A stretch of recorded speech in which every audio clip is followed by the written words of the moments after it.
Good morning, everyone. Welcome to Tuesday, January 26th. This is Bell Let's Talk Week with us with Athletics and Recreation.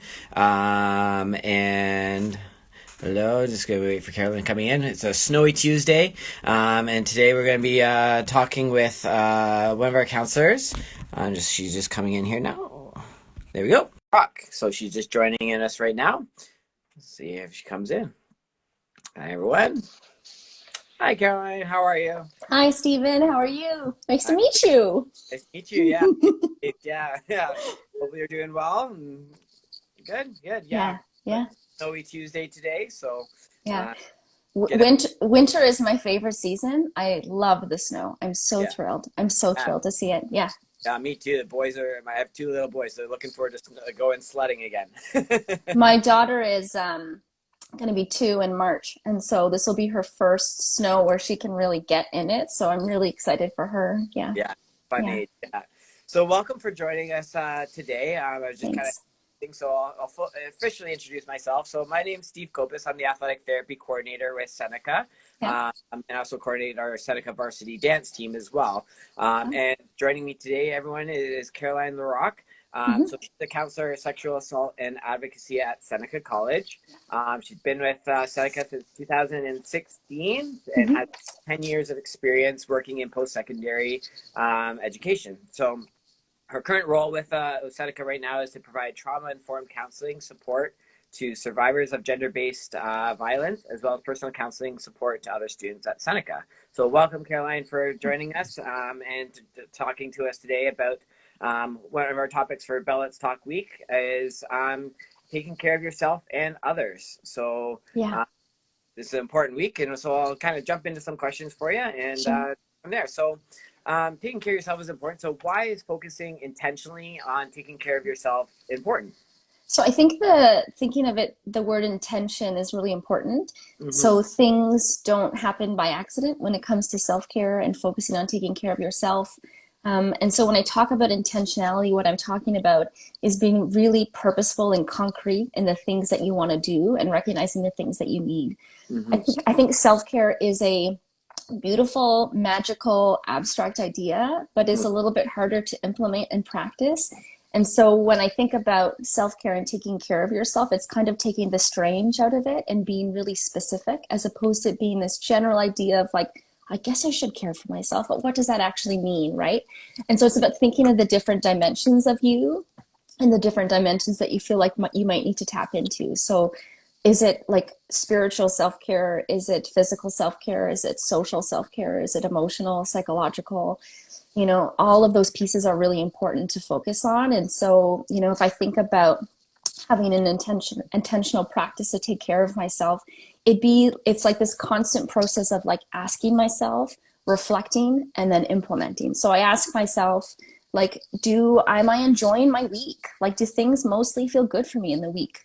And if like at least 50% of the time they don't, then you need to ask yourself, like, what are the ways I can bring more pleasurable activities into my day or into my week, right? And then it's implementing that. So it's that asking, reflecting, implementing.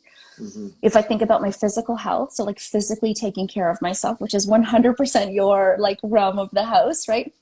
What am I eating, right? Like I am 90% potato chip right now, most of the year, but even more so during a pandemic. But like, do I physically feel good in my body? And if I don't, then I need to think a little bit about like what intentional way am I going to try to make that different? So like I'm going to eat a couple more salads, right? I'm going to move my body, right? And so this intentional practice is Mm-hmm. really putting a lot of thought into it, making some goals and then implementing those goals, And I think the way that we take care of ourselves really changes as our circumstances change. And so Stephen, like the manner in which you and I take care of each other and take care of ourselves, right? Like in a pandemic is going to be a lot different than maybe it was a year ago. And so knowing that you need to evolve that with time too is really about like that intentional practice. Yeah, for sure. And the little things too, right? Like you said about that intentionally changing something. So even changing Yeah. a little small thing and focusing on that change can make a difference. Yeah. Uh, And like you said, taking care of ourselves changes, right? You mentioned you have a 2-year-old. I have a 2.5-year-old, almost 3-year-old, 6-year-old. So the way I take care of myself now versus 7 years ago is completely different, right? Yeah, yeah, Yeah. absolutely, Good. absolutely. Uh, Less late nights and TV, and more good night getting sleep when you can, right? exactly. Yeah. So you touched base with the being in the pandemic stage, right? So I mean, Yeah, right now it's hard, and a lot of our students are online, or yeah, most of them are online, or yeah. here and have family away in different parts of the world, or in different parts Hmm. and friends and stuff back here in Yeah. Toronto. So how do you remain feeling connected to your family and your loved ones when they do live so far away, or right now can't interact personally anyways? So this like we're not meant to be apart from one another. Like Mm-hmm. cognitively, biologically, socially, we are hardwired to connect. And like Brene Brown, who is like the queen of everything, talks about that, about how we're hardwired for connection, to feel worthy, to feel loved, to belong, right? To be with other people. And so what has been asked of us is really contrary to that. Like we've been asked to physically distance from each other, which is the usualish way that people would connect, right? As you go for Yeah. a visit, you go for a hangout, you go for a walk, or even if you live in a different country or in a different city, you'd make a plan to get together and Yeah. then you go back to your respective spots. So like we've been asked to do something that isn't really like in alignment with the things that we need, right? And we know that connection is really important to long-term health, physical and mental. And so I was reading something about 2 weeks ago, and there was someone who wrote the article who talked about coping with Zoom fatigue. And what he was saying is that like there needs to be a little bit of an acceptance that what we have right now, like Mm. Instagram lives and Zooms and video calls and playing like Netflix party where you watch a movie at the same time and like Yeah. whatever, all these other different ways of connecting, it's the difference between presence and absence. So we can't be present in the same way anymore, and the other option is absence. And absence is not good for us. So Yeah. it's really kind of rolling into and accepting that like we're going to take advantage of the technologies that we have. We might even phone people or write them letters or cards if we want to be totally wild. Like Good writing yeah, letters to kids, to family and stuff. Yeah. Yeah. yeah. And so I think it's about recognizing that we have some options available. And I know they're not the perfect thing, but again, it's the difference between presence and absence. So I think, it's the best option we have available. And so trying to make space for those things. And again, if I come back to this idea of like intentionality, it's like, can I set up a weekly date to Mm-hmm. talk to my family member that I miss or my best friend that I miss? Mm-hmm. My very best friend lives in Ottawa and I haven't seen her in a year. And we would visit like 4, 5, 6 times a year otherwise. It's been a whole year. And so we have like weekly or bi-weekly a standing date on Sunday morning to pick Yeah. up the phone. And even if it's 15 minutes because my toddler is yelling, like we do that. Yeah. Right. And so I think seeking these opportunities, right, and taking advantage of the technologies that we have available, as exhausting as it is, I think it's the best we have. And so really rolling with that while also holding like compassion for yourself that like we want to connect and we have a need to connect, and that's normal and that's okay. Yeah. And that, I mean, and that's the thing, the technology is, we're lucky that nowadays we have these technologies in order to do that Yeah. versus, 20, 30 years ago, if we were in this type of a state, we wouldn't be able to have this conversation face to face. And We'd be sending carrier pigeons yeah, or something else. exactly. Letters, I think is what they call them. Yeah. Um, but I mean, with all that, we do want to take care of our loved ones and ourselves, Yeah. but we also do need to set some boundaries too. So how Yeah. important is it for us to set those boundaries around our time to ensure we're supporting ourselves as well as helping others?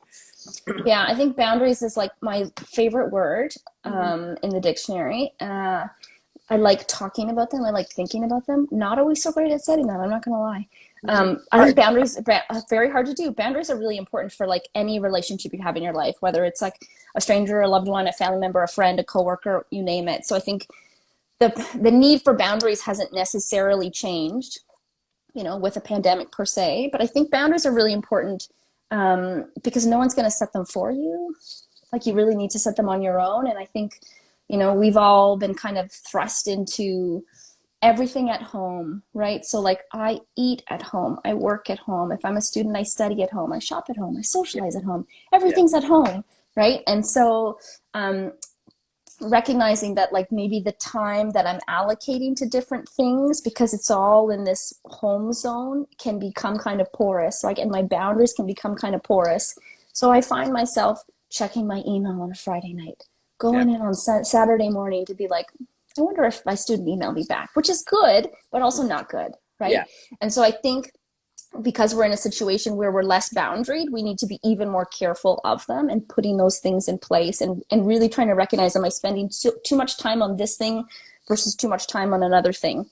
The best and worst feature of an Apple phone is it will tell you your screen time, and it's horrifying. It's a horrifying thing. And so mine was like 9 hours yesterday, and I thought, how did I do that? Like, I Yeah. have a job, and like I'm employed and I actually do my job, Yeah. and I have a child, but like, again, it's like we're not really behaving in kind of normalish ways because of the way that things have changed. So I think, just thinking about boundaries with respect to your time is important, because like there's a worker Stephen and a worker Caroline, and then there's a parent Stephen and a parent Caroline, and then there's a friend Stephen and a friend Caroline, and making sure that all of those parts of yourself are getting a fair amount of time just takes a lot of reflection. Yeah. That and you brought up the point with the phone on, right? And that's the thing, is because of that technology, everyone can reach out to you at any point in time, and people are always checking, feel it buzz, feel the need to check it, and Yeah. really try to set those boundaries with. And I try to do that a lot with my app, in season stuff, because they're always there, and there's lots of them trying to get a hold of you all the time. And when you can be at home, and when you're doing that and stuff on it that way, right? So absolutely. Yeah. And I think it's like put things in another room, right? So if you're really tempted to like, to be on your phone, and you're like, I've been on this too long, like you need to put it somewhere far away from where you are right now, right? Exactly. And if you're a student, right, and you're studying, and you're like, I'm studying, like there comes a time when you have to stop. Like, you shouldn't spend every waking moment of your day focusing on being a student, because you were like a whole person before you came to Seneca. So like there's all these other pieces of yourself that you need to make sure you make time for. For sure. Excuse me. So what should you do when, if you do want to try and help somebody, and be there for them, but it seems like they maybe are not necessarily ready to accept that help? How do you go about doing that? I think most of us are kind of natural helpers, right? And so we do, like when we see someone who's in distress and someone who's hurting or suffering, like even if we don't necessarily know them, I think we have a bit of an instinctual feeling to kind of help out and to support another person, which I think is really beautiful and should be celebrated. When it's kind of clear and or clear-ish that they're not really looking for support right now, like tread carefully, right? And what I mean by that is like, I can have the best of ideas of say like, you know what, I know that Stephen's having a really hard time right now, and if only he did this thing, this specific thing, things would be all better. People may not have the ready mind to accept advice and to accept help, and that's okay. There's a difference if someone is like, you think someone's immediately at risk, don't think, you act. You tell anybody, right? Tell a friend, tell a teacher, tell a family member, tell somebody, ask for support on that. But unless we're talking about situations where like, I'm really, really worried about this person's mental health, the best thing you can be is to be validating, to be a good listener, to be supportive, and to say that I'm here for you, right?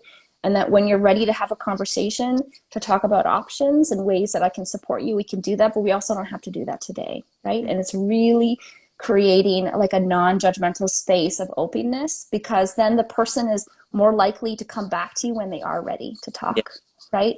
And you don't want to shut that line of communication down. So, and people are like, get to make these choices about their life, right? Whether they want to make a healthy choice or a not so healthy choice. Like our job as supporter and as friend is to just be validated and to be there and to be present. And unless it's an emergency situation, to just really be like, I'm here for you, and whenever you're ready. Yeah. And I think that's the key point on that is letting them know that you're there for whenever they talk, right? And I find that by just providing that information to them alone, right, often we'll have them come back to me and say, okay, yeah, you know what, and they start to open up and talk a little bit about their concerns or what's going on in their mind with it too, right? So providing an avenue of openness for them, it will help as well, right? And don't shut it down, right? Because like there's lots of times in our lives where we get maybe advice from people and we're like, ooh, I don't want that right now. But probably it was good advice, but we're just not really in the space to receive it. And so I think like having empathy for the other person, that it takes time to be in like a receptive state right? And so you just, like you said, just being there is so meaningful and so powerful, right? Absolutely. Yeah. In your opinion, what's the best way to balance taking care of yourself while, being there for others as well? So kind of combining all the things we've talked about here. Yeah. And so, yeah, what's your opinion on how to do that best? It's definitely boundaries. So like three phrases come to mind. So you can't pour from an empty cup, Mm-hmm. right? We can only give what we have. Mm-hmm. And then I've heard people say this, like when you're in a plane and the cabin pressure changes or there's something emergency situation, you put your oxygen mask on before you put it on the other person, right? Mm-hmm. And they really look at parents in the eye when they're giving you that advice. You put your mask on, and then you help your child. Yeah. And I heard this phrase used in a TEDx talk. I think it was like TEDx San Antonio a couple of years ago. Her name's Amy Cunningham, and she talks about compassion fatigue. Mm-hmm. And she talks about when we help others at the expense of really still tending to ourselves. We're going, you get an oxygen mask, and you get an oxygen mask, and you get an oxygen mask, while you're not able to breathe and you can't take care of yourself. Mm-hmm. So the boundaries piece is really key when you want to find a balance between being a good and supportive, like, partner or friend, or peer versus like still needing to focus on yourself. And so practically speaking, it's like, you got to say no sometimes to things, right? Yeah. Don't volunteer to do everything that comes up at work. Say no sometimes, right? Which is Yeah. okay, right? And to be able to say maybe someone else can help me with that, right? Like I don't actually feel like I could take this on. Maybe someone else can support me or someone else can help me, right? Mm-hmm. And so again, I think the boundaries piece is really important. Amy Cunningham talks about how you should have at least 10 minutes a day that's just for you, which Mm-hmm. means I take off my employee hat, I take off my mother hat, I take off my wife hat, I take off my friend hat, like I take off my coworker hat, and I'm just doing something for myself, right? Mm-hmm. And so she says, commit to 10 minutes a day. Maybe I'm sitting in a room in the dark, hiding from my family. That's okay. That's Yeah. literally okay. So Yeah. For I a walk was, by yourself, right? yeah, right. 10 minutes, right? Like a nice, like, hot bath or doing some coloring, like whatever your jam is, whatever your thing is, committing to always having a part of your day that's really just for you. I would say that would be kind of like a practical way to try to find the balance. Yeah. And also to know that this is like a really long process, like, and the needing to recalibrate our balance is constantly going to change. So we're never going to hit it and be like, we're good. Like Mm-hmm. you're constantly going to have to recalibrate, what is my boundary and what is my balance. Mm-hmm. So again, practicing also some gentleness and compassion for yourself in that too, I think is really important. Yeah, for sure. And I the fill your cup one, a good friend of mine, like Matthew, in mindfulness and stuff, and he uses that one all the time too, right? And Yeah. you could have to have your cup filled, and somebody can ask you for they're really thirsty and want some water, and you'd love it to give it to them, but if your cup's empty, you can't give them any water to help them. So you have to help yourself and fill your own cup first, right? Yeah, and that's such a beautiful image too, like of imagining your cup filling up with like feel goodness, right? And so then you ask yourself, like, what are the things that fill my cup that make me feel good and make me feel peaceful or calm or energized or whatever it is we're looking for. Yeah. Excellent. No, thank you. Yeah. Those are great. And I appreciate you coming on and talking to us with everything today. What other initiatives does counseling have coming up this week and how can students reach out to counseling to gain access to those services? So there's a couple ways that you can get in touch, say, if you want to book an appointment with us. So you can call us at one of the extensions that are listed on our website. There's ones for the York campus, for King and for Newnham. Students can also email now. So this is a new thing that came up sort of out of COVID-19 is you can email Seneca, C-N-A-S at senecacollege.ca if you want to book an appointment. I believe there's going to be, I know you guys are doing tons of really great workshops that are coming up. I think I'll be on with Student Life on Thursday on the January 28th. I'm also doing a Taking Care of Yourself series that happens every Monday at 3:30. So we just started yesterday. I was going to say yesterday, right? Yeah. And so yesterday was healthy relationships. Next week is going to be boundaries. The week after that is affirmations and self-love. Then we have grounding and relaxation. And then we have compassion-focused self-care. And we'll be repeating that probably again. And then there's a bunch of other stuff happening in our office, which is great too. We still have the LGBTQ plus support group. So yeah, I would say go to the student life calendar because we often have a lot of our events posted there. And I would again just encourage any student to please reach out to us by phone or email if you feel like you need a chance to connect and get support. We'd be more than happy to connect with you. It's a real pleasure. It's a real pleasure. So. There's a comment there, somebody asking a specific question. So yeah, the best way to to help yourself with that is to reach out to counseling and set up an appointment. One of our counselors can help you through your individual concerns. Find that right program for yourself to get over those. So that'd be that. Yeah, excellent. So yeah, you mentioned we have a bunch of stuff going on this week. This whole week we have all kinds of initiatives happening with Bell Let's Talk leading up to Thursday on Bell Let's Talk Day. For the rest of the day today, we do have at 12:15, we have our Ask a Trainer Tuesday series with Kim and Sarah, and they're going to be doing working out for mental health and how ways to working out for mental health is beneficial. So you can join that on our live at Seneca Newnham Rec. 12:40, we have Sarah again doing a HIIT workout program. And then functional training with Mike at 2:30. Those are both through our Seneca Sting website, so at senecasting.ca. And then tomorrow's promo with Bell Let's Talk, we have Mike Brain again. We'll be joined by Cindy from counseling, and they'll be talking about 5 simple ways to end the stigma of mental health, leading into Thursday as well with it. So thank you again, Caroline, for joining me. It's great information. Really appreciate you being with us and taking the time out of your day to help us. So you can now go help yourself as well for yourself. So thank you. Yeah, thank you so much. And I hope everyone has a wonderful day and enjoys the snow. If you can access the excitement for the snow, please do. Yeah, absolutely. Thank you, everyone, and take care. Bye. Bye.